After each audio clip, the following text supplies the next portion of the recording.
to bow your heads? Yeah, that's right. Dear Heavenly Father, God, thank you for this wonderful night, God. Thank you for a great time that we get to come together in fellowship, Father. Thank you, God, that you are good enough, God, and that regardless of how we do and regardless of what we do, God, that you are consistent and loving, God. Thank you for a wonderful night. I pray that you will be here.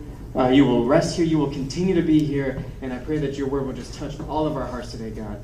In Jesus' name, amen. Amen. Amen. So, the title of today, of our talk, of our discussion together, because there is going to be feedback and there is going to be talking amongst us. This isn't just me talking at you. We're talking together. Yay. Is where do I go from here? Anybody ever asked that question? Yeah. To yourself? Obviously you don't ask it out loud because then you're talking to yourself. So I'm just saying what we're thinking. Where do I go from here? How many people have asked that question? Let's just... Ooh, some people are lying. That's okay. That's all right. I remember when I was in high school and I had just hurt myself. I had just shattered my wrist. I had torn my hamstring and I was in physical therapy. And I was wondering, because I had always built my life around sports and athletics. And I was wondering to myself, where do I go from here? I'm in physical therapy. My grades are good, obviously. You know, I'm still working because you have to have good grades to be an athlete. But where do I go from here? Now that I can't do what I love to do, what is going to define me? What is my identity? And a lot of the times I feel like we get into that place where we build our lives around certain things, and then when those things, kind of aren't there anymore, or we could say fall away, you get lost in the tracks. You get lost in the crowd, whatever the case is. So I want you to think about that for a second. Do we have those papers somewhere? We're going to hand out papers, and I want you guys to write down what you believe makes you you. If you're an athlete, athletics. If you're really good in school, education. If you're in college and you're pursuing a degree, education. If you're in high school and you like to do certain things like play video games or music or whatever, I want you to write that down. So I want you to constantly be thinking about, while we have this talk, what is it that I believe makes me me? Now, let's open up this word. Let's get to work. We're going to do a parallel today. We're going to do two studies at the same time. The first one we're going to start in Exodus chapter 3. Okay. You guys want to turn there? We're going to be in Exodus chapter 3 and we're going to be in John chapter 18. For those who want to open up their word, if you don't, it's cool. There are Bibles everywhere in this room, so you can find one. And I'm going to be reading out of the New Living Translation. This is Moses we're talking about. Talking about, where do I go from here?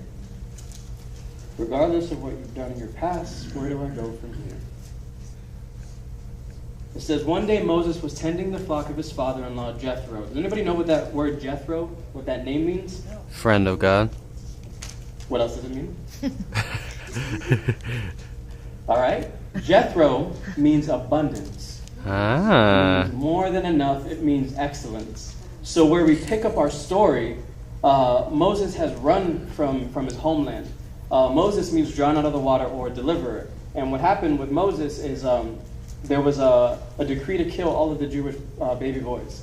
And his mother kind of ships him off and puts him in a basket. This Egyptian woman picks him up, names him Moses, whatever. Okay. Really cool story. We're going to go from this place of the story, where he has now run away because he killed somebody. How many people have killed somebody? That's a serious thing. Y'all killing people out here. That's kill them. Okay. I might have asked that question. All right, never mind. Wow. But this guy has a past. And he has run into the wilderness. He met this woman. He married her, whatever. Great story. He's old now. Okay. And he is out tending the flock of his father-in-law. So up to now, his identity has been a convict, an outlaw, tending sheep in the wilderness that aren't even his. Great guy. He's got a lot going for him. All right. And what happens? So this is where we pick it up. He said, he led the flock far into the wilderness and came to Sinai, the mountain of God. There, the angel of the Lord appeared to him in a blazing fire from the middle of a bush. Moses stared in amazement. Though the bush was engulfed in flames, it did not burn up. This is amazing, Moses said to himself. Why isn't that bush burning up? I must go see it. How many people have heard the saying, curiosity killed the cat? Yep. Yeah. A lot of times when you ask too many questions, you usually don't like the answers that you get, whatever the case is. And so what happens here in the story, it's a very similar thing where Moses saw this thing caught his attention. God will do that sometimes. He will do crazy things just to catch your attention because that's what he does, because he's God. And so he catches his attention, and what we see here is the opposite of what we've come to understand. Curiosity killed the cat. Moses goes ahead and says, I have to go see what's going on. Because as much as God is going to give us the signs and the wonders, that is not what makes the relationship work. As much as your boyfriend or girlfriend or husband or wife, I don't even know how many people are married, I doubt it, but as much as they're going to do these crazy things, it doesn't even matter if you don't accept it. You see that the sign can be given and the thing of love can be given and the miraculous thing can be given, but if you don't go and access it, if you don't take it in, it's really for nothing. You see, the way that God works is that he will provide an avenue for us to do something, but you have to step out and get it. You have to go take a second look at what God is doing. So, when the Lord saw Moses coming to take a closer look, God called him from the middle of the bush, Moses, Moses, because God knows everybody by name. Everybody.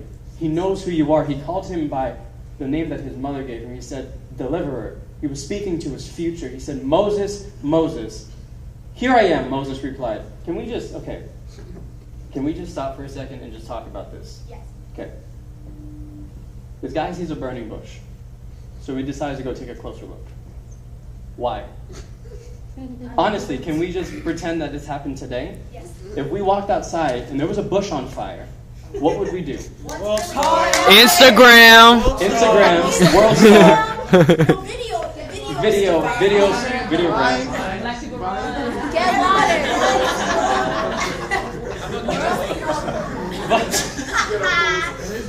No, I get some marshmallows. You get some marshmallows. But honestly, if you were to walk outside and see a bush burning up, but okay, what? Okay, we're going too far. Take it back. Rewind. Pinterest. What? They're planning weddings out here. Okay. So we walk outside together, right? And we see a bush burning up. So far, we're gonna post videos about it. We're gonna post pictures about it. We're gonna call the ambulance because we don't want forest fires, because only you can prevent forest fires. That's right. That's right. But honestly, the fact that he goes up to take a closer look, he's bold. Either he's bored and he's been tending sheep and he wants to know what's really going on, or this guy is bold. And then there's a voice and he answers the voice. Hold on. There's a burning bush and he's talking to voices that are coming out of nowhere. That right. So what does this tell us about his character? What does this tell us about his character? He's open. He's open. He was used to the supernatural. Whoa. Wow, that's Young. Do you see? He wasn't surprised by voices in a wilderness. He wasn't surprised by bushes that didn't burn up. He was curious to see why. A lot of the times we're questioning God, what is happening? What is going on in my life, when we should be asking, why are you doing this? What is it that is causing this? Because we miss it sometimes. We're so worried about, I don't even want to get close to that. I don't even want to talk to that specific person when they might have the answer to what you need. Do you see that God knew him by name, was expecting him to come and provided the avenue for him to get there? So he says, Moses, Moses, and he's like, here I am. Okay, he's talking to voices. We have that settled down. Then God says, do not come any closer. So this is the command to obedience. God says, do not come any closer. He warned. He didn't tell him why. Okay, until now. He says, take off your sandals, for you are standing on holy ground. I am the God of your father, the God of Abraham, the God of Isaac, and the God of Jacob. When Moses heard this, he covered his face because he was afraid to look at God. How many people introduce themselves by who your fathers were? Or who your grandfathers were? No. No. And so he's talking to voices, and the voices are telling him crazy things. They're introducing him. Because there is no, like in the past, God hasn't done this, like to him. But you see, he was open and he was expectant to what was going to happen. And it says Moses hid his face because he was afraid to look at God. Why? For the people in here that kind of study a little bit and have read the story and others like it, I ask you the question, why did he hide his face? Does anybody? Because he sinned. Why? He had things in his past. He had things in his past. You see, why would he hide his face? Because he was fearful because of his things in the past. That's a possibility. This is why would he do that, though? You see, a lot of the times I feel like we get into the presence of God and we feel like we have to hide away. Yeah. We have to tuck things deeper and deeper, when in reality, God never said to hide your face. Ooh. It isn't until 30 chapters later in Exodus that God gives the command, don't look at me because you'll die. Why? Why? What are we seeing here? That God is a God of grace before he's a God of judgment. Before he is a God of punishment, he is a God of grace. He did not tell him to hide. He didn't tell him to look away, but Moses was fearful. Throughout the entire Bible, there is a story of grace.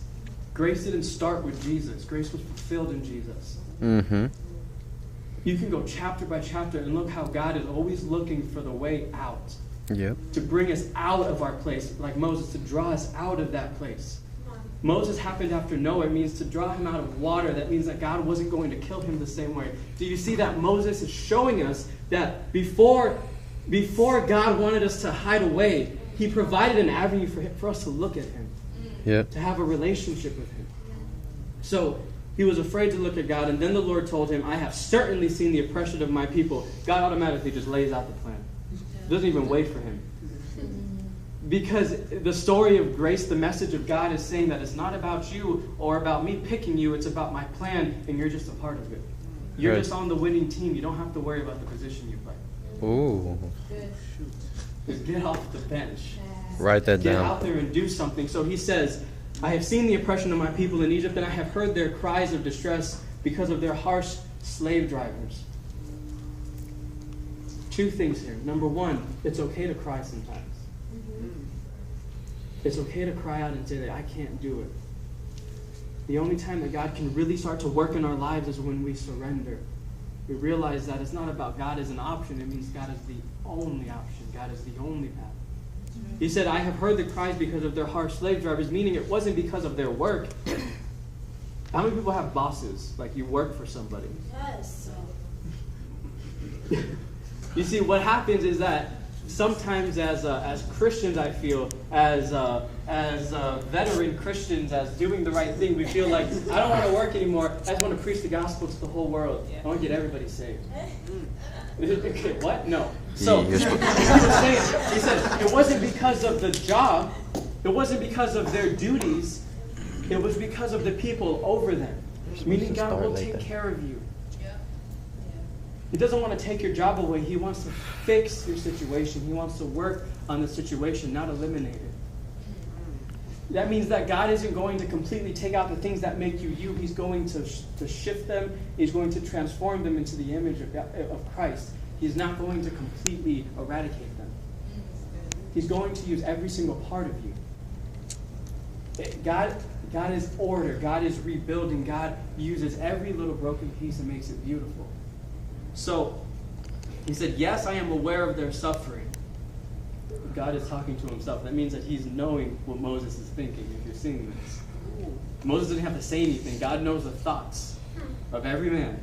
And he says, so I have come down to rescue them from the power of the Egyptians and lead them out of Egypt into their own fertile and spacious land.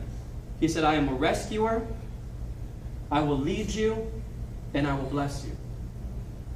He said, it is a land flowing with milk and honey, the land where all of these people now live. I'm not going to name them. He said, a land flowing with milk and honey. That means legacy, and that means blessing. Legacy and blessing. Cattle, milk, that means you can pass it down because it's not just about you. It's not just about your life. It's about the people around you, the people who come after you. And honey, that means he wants to make a sweet thing. Just like Jethro, he wants to give us an abundant life. Something in excellence. So he says, look, the cry of the people of Israel has reached me, and I have seen how harshly the Egyptians treat them. Now go, for I am sending you to Pharaoh, and you must lead my people out of Egypt. Okay, now here is where human nature comes in. Okay, so God is done with the dialogue, his monologue. Not a dialogue, he's talking by himself. Okay. So imagine God has just talked to you. He just spit all of this stuff. He's laid out his whole plan. Didn't give you a chance to talk because it's not about your opinion. Okay, but so he stops talking, and Moses protested. He protested. Why? I don't even know. There's a burning bush and you're protesting the bush. So he protested God and he says, who am I to appear before Pharaoh? Who am I to lead the people of Israel out of Egypt? Does everybody have that paper? Yes. Have you written down what makes you you? If you haven't, I'm going to give you a couple seconds to just think about something and write down something that you believe makes you you, that you identify with.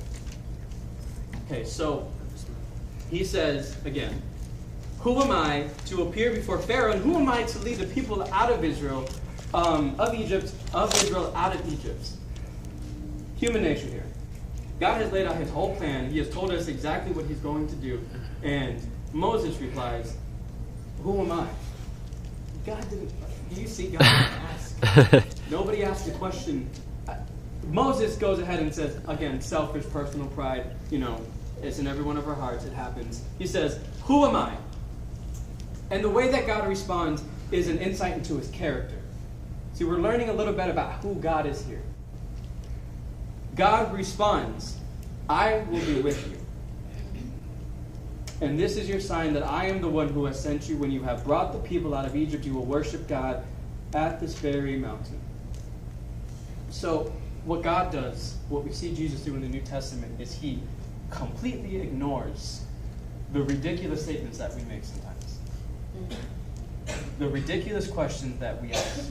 He says, who am I? God says, I'm going to be with you. Because it was never about us earning salvation. It was never about us being good enough to do what God wanted. It was about God being enough. Right. The message of grace right here in the second book of the Bible, in the 3rd chapter, way before Jesus came. In the flesh, way before. God says, I will be with you. It doesn't even freaking matter who you think you are, what your past is about you, where you think you're going. I'm going to be with you. Because God makes us good enough. God gives us the strength to do what we have to do. Again, Moses protests. If I go to the people of Israel and tell them, so now it's not about him. Now he's talking about the people he has to go to. Do you see? The same thing goes for the way that we evangelize. First we're saying, well, I'm not good enough.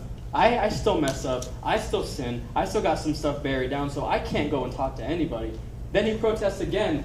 If I go to your people and tell them the God of your ancestors sent me, they will ask me, what is his name? Then what should I tell them? You see, what he's doing, he's not even questioning the plan. He's questioning God's character. Dang. So when you say, I am not good enough, or I don't know what to say to them because they're going to ask me questions that I don't know how to answer, you're not saying that you're not capable of it. You're saying that God isn't capable of it. That's a whole other scenario. Because evangelism has never been about the words that you say or the way that you present it. It's just been about being available. God again answers. This is intense. Guys, this is where it gets serious. He says, I am who I am. Say this to my people Israel. I am has sent me to you. God also said to Moses, say this to the people of Israel. Yahweh, the God of your ancestors, the God of Abraham, the God of Isaac, and the God of Jacob has sent me to you. This is my eternal name, my name to remember for all generations. You see, what happens is that we begin to question God. We begin to look at the superficial qualities of God that we believe he has. Like, I am not going to be good enough. I don't know how to speak. I don't know what to say. I don't know how they're going to receive me. And what God does is bring us to a deeper place, to a place of what he says here. He says, I am forever. I am that I am translates in Hebrew also, I will be. Do you understand the implication of what he is saying? God has never said this before. We're in the second book of the Bible. He just told us his name. The thing that everything calls him, that creation sings, that the stars say. He just said to a person simply because he asked. Yeah, we might ask some ridiculous questions and some stupid questions, but the fact is God answers those. He is a rewarder to those who diligently seek him. He just took us to a depth that completely, if you were to sit back for a second and ponder what he said, I am forever. I am eternal. I am the God of yesterday. I am the God of today, of right now, of this burning bush, and I am the God that is going to bring everybody out. I am the same God that every single generation will remember forever. Simply because he asked.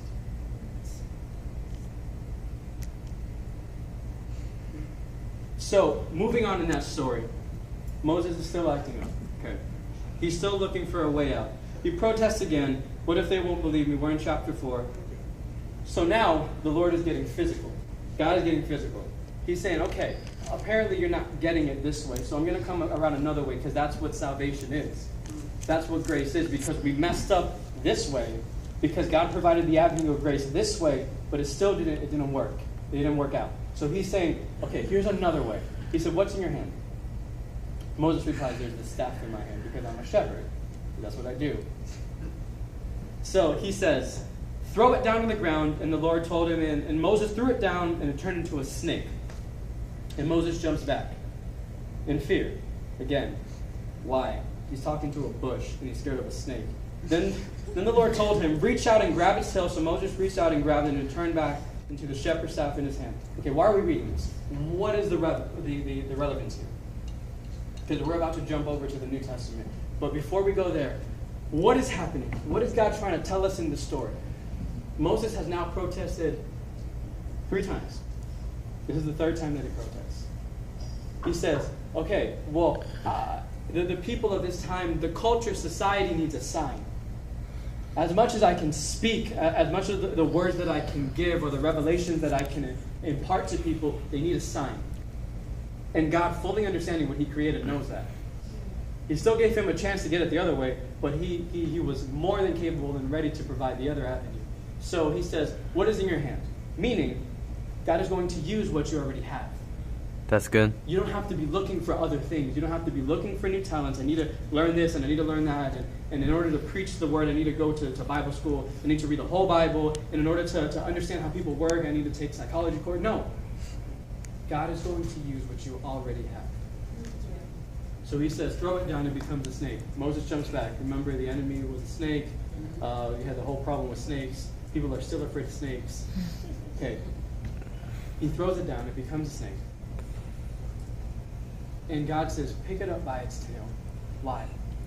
Because you have dominion over it. Because no matter what's going to be thrown against you, you have dominion over it. As long as you walk in the presence and in the path that God has already established, he's going to make a way for you to overcome in that situation. That's the applicable part of this story. There are so many more. He goes into signs and hands and whatever the case is. But what he is saying here is that regardless of what the enemy tries to throw at you, you have dominion. Yeah. It doesn't even matter what's going to happen. You have dominion over your circumstances. God is not going to send you into the midst of fire without some kind of protection. It says, though I walk through the valley of the shadow of death, I will fear no evil. God is with me. Prepares a table before me in the presence of my enemies, meaning that you're going to sit down and just chill out. Eat. You're going to be eating. You're going to be feasting in the presence of your enemies, because their presence doesn't matter when you're in the presence of the one who can save you. Turn with me again. Okay, so now we're going to go New Testament Jesus. Let's go. John chapter 18. Ooh, it's about to go in.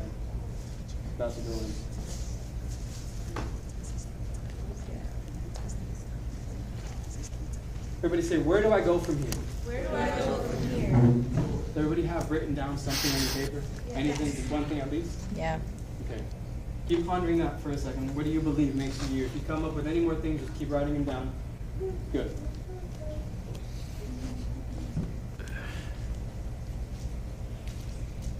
John chapter 18. We're going to be starting in verse 3.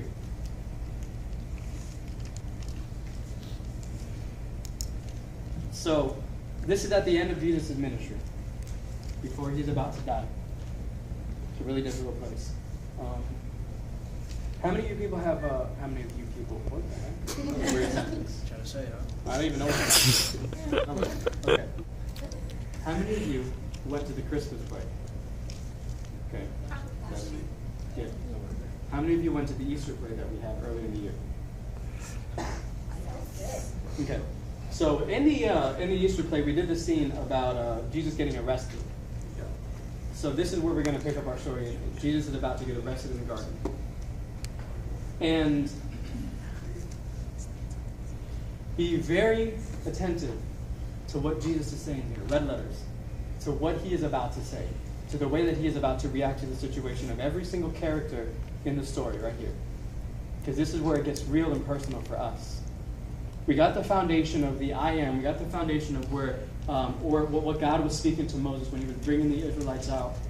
Okay, we got that foundation. Now let's move on to Jesus. Let's move on to the one who came to die for us, to make it very personal, to where God is ready to speak to us. Said, now, with blazing torches, lanterns, and weapons, they arrived at the olive grove.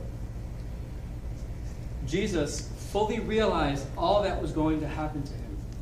So he steps forward to meet them.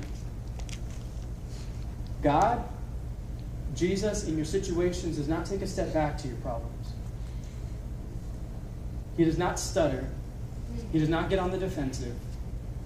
You see, what Jesus did when he came down was switched the roles. It now became an offensive thing. It was no longer, we're just going to be Christians to ourselves. We're just going to be like the Jews were in their own nation, doing their own thing with their own laws. What Jesus is showing here is he stepped forward to meet the opponent. He stepped forward to show them that it's no longer you attacking me. That we're going to get at this head-to-head. It's a lot bigger than just, it's now defensive and offensive. It's a lot bigger than that. It's showing us that it's no longer, I'm just a Christian to myself. It means, listen world, I am a Christian, and you're going to have to deal with it. Because a lot of the times I feel like in our society, we take a step back to be politically correct. And we take a step back so that we can fit in school, and we can join every club, and that people won't look at us differently. And what happens when you take a step back? People can't hear you anymore. Your life doesn't really mean much when it comes to representing who Jesus is. Your voice really doesn't carry any more power because there's nothing really behind it anymore. So Jesus steps forward to meet this, and he says, who are you looking for? Jesus the Nazarene, they replied. Watch this. He says, I am he. And as Jesus said, I am he, they all drew back and fell to the ground. At the very mention of what he said, everybody falls to the ground. Just by speaking the name. Nothing physical involved. No violence, no aggression. He says simple words, I am he. I am the eternal one. I am who I am. I'm saying I am, it's not really doing much right now. It's not really doing it justice. But imagine the power behind a man's words where he could say two things. Two utterances of his mouth and everything ceases to stand. Every circumstance, every obstacle falls to the ground. So they're on the ground now. And they asked him, he asked again, who are you looking for? And again they replied, Jesus the Nazarene. He said, I told you that I am he. And since I am the one you want, let these other go. And he did this to fulfill his own statement, I did not lose a single one of those who you gave to me. So what's going on here? Let's switch roles and we're the disciples now. We're in the garden with him. He says, I am he, and everybody falls to the ground, but his disciples don't. When God said, I am he to Moses, he didn't fall to the ground. Why? What makes them so special? You see, before God uttered his name to Moses, he said, Moses, you're on holy ground, take off your sandals. Because the sandals that he had was going to mix with the clean and the unclean. And what is clean, it can't touch unclean, especially when it comes from God. Moses couldn't even get that close to the bush, so God gave him a way to approach him. So even when God uttered his name, Moses, believing in faith that God was who he said he was not affected negatively by the supernatural invading the natural.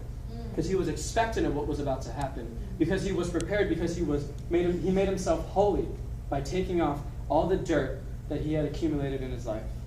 By coming barefoot into the presence of God. So, Jesus says, I am he, and the disciples don't fall back. Why? Because they had a relationship with Jesus. Because when the supernatural invaded the natural, they weren't even fazed by it because they were expectant of it now. These men didn't even know what Jesus looked like, let alone the power that he had. We get into our situations and we believe that God is not about to come through. We believe that the things that God says and the words that He utters and the visions that He gives us aren't going to come to pass. Why? These people didn't even know what they were getting themselves into. And so Simon Peter draws a sword and slashed off the right ear of Malchus, the high priest's slave. But Jesus said to Peter, put your sword back into its sheath. Shall I not drink from the cup of suffering that the Father has given me? And this is where we're going to close. So where we're going to conclude. We're going to look at this right here. This scene. John is the only gospel that mentions every single one of these guys by name. The only gospel to mention that Peter was the one who drew the sword and slashed off his ear, and that the high priest's slave was named Malchus.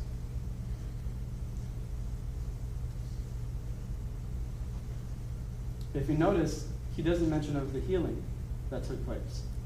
Luke, in his gospel, mentions of the healing that took place afterward, but he doesn't mention the names of the parties involved. So, why? God is going to use the circumstances in your life and the talents that you have and the things that you find yourself doing, your filter, to usher out His presence into the world. Luke was a doctor. Luke was a healer. And so to him, the healing was the big deal. There is evidence to believe that John was actually related to the high priest. So he knew who the slave was. And he mentioned Peter by name because of the relationship that they had. So Simon Peter draws his sword and he slashes off the ear of this guy Malchus. The name Malchus means king or counselor. It's a kind of funny name to have for a slave. Normally they were called helpers or suppliers, whatever it was. But this guy is named king, counselor. He was a slave of the high priest. We have no story about him. This is the only time that he is mentioned. There's nothing that comes after him. There's nothing before him. He is this guy's name. That's it. We know right here in John, there's no other place, this guy makes an entrance into the story. He makes an entrance by getting his ear cut off. That's his big debut. The king or the counselor, what his name means, he's a slave, he's getting his ear chopped off. Jesus is healing him. Okay. Before Jesus showed up on the scene, we were all what you could consider slaves or bound by law. There was no way out. We were a slave to the high priest. We were a slave to the old way of doing things. Couldn't even look at God anymore. Exodus 33, we couldn't even look at God. We couldn't look Him in the face because we weren't good enough. Couldn't even get close to Him anymore. You see, in the story, we're Malchus. From the beginning, we were given a name of power. We were given a way out. We were supposed to be kings. We were supposed to be counselors. And we messed up along the way somehow. There's no story about his past. Meaning that it doesn't matter what we've done. It doesn't matter what kind of dirt we've picked up. It doesn't matter the situation that we find ourselves in. This is where your story starts. So he gets his ear cut off. It's really bad. Like, that's really graphic if you really think about it. So he gets his ear cut off. And Jesus, right away, without a second thought, heals this man. Why? This man has done nothing for him. You see, this man is a slave to the high priest. The high priest isn't even there. Why was he there? What was the intention for him being there? Was he looking to see if Judas really did what he did? Was he looking to see if Jesus was actually going to get arrested, if everything was going to go through the right way so that he could report back? You coming here tonight, what is the intention of your heart? Everybody listening to me right now, where do you find your heart at right now? What is your intention in doing things? What brought you to this point? Into this room right now, what brought you here? Because we were given a name of power and of authority, but we messed up along the way. We got attacked, but God healed us. So this man now has a choice. He knows the law. He knows the negative side of God. But what he perceives to be the negative side. He knows that he's a slave to the high priest. He knows every rule. He knows every regulation. This guy probably has a past. That's why he's a slave. But he also knows the healing power of Jesus. He knows God face to face. He's been touched by the creator of the universe. But there's no story afterwards. He doesn't leave a legacy. There's nothing. There's nothing about him. The reason that he is us is because God is trying to tell us that regardless of where you find yourself right now, where are you going from here? See, he gave us a choice. We've seen both sides. We've seen, I'm not good enough. I can't even look at God anymore. There's just so many things that weigh me down. There's so much dirt that I've accumulated along the way. But I also know that there is a restoring power that God has. That there is a Jesus who came and died for me, that healed me when I was wounded, when I was down and out, when I was on the floor just letting everything go. He was the one who came and showed me something. So on that piece of paper, I want you to write now, where are you going to go from here? Where do you believe that God is going to take you from here? Regardless of the things that you've already written, the things that you believe make you you, that whatever your past has told you that you are, whether you find your identity in anything. Like Malchus, we were given the name again of power. We became a slave along the way. We messed up, but God is giving us a second chance. He's saying, your slate is clean. Your book hasn't been finished. The chapter is over. What are you going to do with the new ones? And that's the question that I want you to ponder tonight. And as you go on, is where are you going to go from here? What steps are you going to take from here?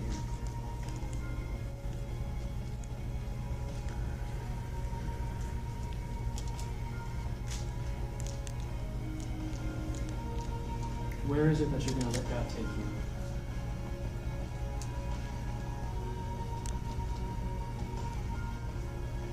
Did you finish writing that? Would you bow your head?